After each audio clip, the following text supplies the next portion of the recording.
Wala pa man sa mundo ng politika, pero mahigit sa 40 panukala na ang nagawa ni Pastor Apollo C. Quiboloy. Kabilang na dito ang mga programang panturismo. Si Franco Baranda para sa balita.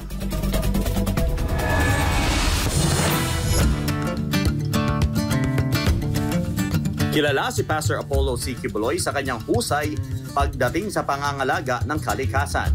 Kabilang nga sa mga nagawa ng butihing pastor ay ang Malaparaisong Glory Mountain at Prayer Mountain sa Davao City na hinding-hindi maikukumpara ang ganda sa ibang tourist destinations. Well, you know, I have a great plan for the environment. Yung lang ngayong pagngasiwa ng Ama sa akin na talagang pag-aari na ng kingdom, yun ang inuuna natin. So, making a showcase out of that.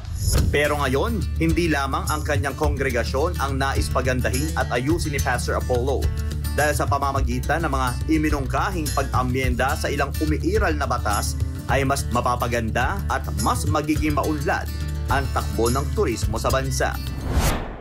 Isa lamang si Teddy Gulay, Administrator ng Province of Kalinga, sa mga naniniwalang susi ang proposed tourism bill ni Pastor Apollo C. Quiboloy para mapaunlad pa ang sektor ng turismo sa kanilang lugar.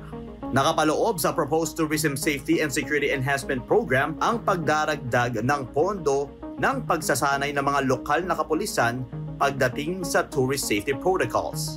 Makakatulong din sa pag-promote ng isang lugar, lalo sa peace and order. At saka sa funding, pag ang batas lang yan na walang kasunod na funding, walang kasamang funding, of course, walang mangyayari. At least kung mag-provide ka ng batas, pwede mong i-implement yan. Malaking tulong din ang maibibigay ng proposed amendment ni Pastor Apollo sa pagtatatag ng National Framework for Tourist Assistance Hotlines para paigtingin pa ang koordinasyon sa mga lokal na pamahalaan. Yes, maganda yan. At least may coordination between local government. Like sa province of Kalinga, hindi kasi pwede na City of Tabuk lang ang may programa sa tourism. Dapat provincial-wide. Maganda yung coordination ng municipalities in the province of Kalinga para maging successful yung tourism program natin. Kabilang din ang Tourism Infrastructure Development Program sa mga proposed amendment ni Pastor Apollo. Nakapaloob sa pag-amyenda nito ang pagpapataas ng budget allocations sa mga infrastructure projects gaya na lamang ng mga kalsada at paliparan. Kasi paano may enhance or paano tayo mag-promote ng tourism kung hindi sementado yung mga connectivity natin, access roads. So, kailangan natin na ma-improve yan para sa safety ng local tourists or national tourists. At saka, sabi nga nila, the road to development is the road itself. Kabilang din sa mga planong amyendahan ng Agricultural Heritage Promotion Program kung saan nais ng butihing pastor na madagdagan rin ng pondo nito at palakasin ang partnership kasama ang local cultural organizations para mas maging epektibo pa ang pagkilala sa mga heritage site. Para naman sa proposed Cultural Heritage Enhancement, nais ni Pastor Apollo na maitatag ang National Fund na nakalaan lamang sa paggawa ng Indigenous Filipino Museums sa iba't ibang rehiyon. Maganda yan. Isang magandang yan sa amendments. Yung proposed amendments na yan. Kasi dito lang sa Kalinga, wala pang museum dito. So, yan ang isang aim namin kung paano natin i-establish dito sa probinsya ng Kalinga. So, maganda yan. Yes, meron tayong Apuang Od.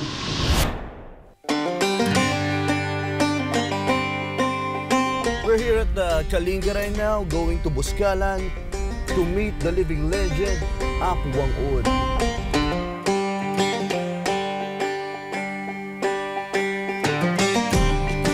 Isa sa ipinagmamalaki ng Kalinga ay ang lugar kung saan nabubuhay ang alamat na national tattoo artist na si Apuang Od. May 108 gulang nang naninirahan sa Buscalan Village si Apu at higit 70 taon na rin siya sa kanyang larangan ng pagtatato. Pero bago makarating sa lugar ni Apu ay di basta-bastang dadaanan ang tatahakin mo dahil mula sa hanging bridge na iyong tatawirin na sobrang taas ay aakyatin mo naman ang matarik na daanan patungong Buscalan.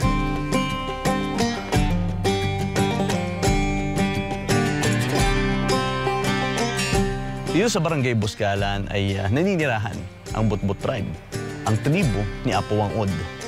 At dito mo makikita ang ganda ng tanawin dahil sa pangangalaga na rin ng mga naninirahan sa lugar na ito. Maliban kay Apo Wangod, holder din ng Guinness World Record ang Kalinga sa pinakamaraming bilang ng mga sumasayaw ng banga at gong. Holder kami ng 2 international record, yung 1,000 gangs at saka yung banga dance. At saka maganda yan para matulungan nga ang hindi lang siguro Kalinga, lahat ng probinsya ng Pilipinas. Isa lamang ang Kalinga sa 82 probinsya sa Pilipinas na umaasa ng totoong pagbabago sa tulong ng gobyerno dahil sa yaman ng kultura at tradisyon at magagandang tanawin na mayroon ito. Malaki ang tsansa na mas magiging maunlad pa ang probinsya ng Kalinga oras na maisakatuparan ang mga panukalan nais isulong ni Pastor Apollo. In Kalinga dreams, where the past and future play, mountains quake, the sea quake, and the grace is back to be saved. Song of our ancestors, and every heart we drum.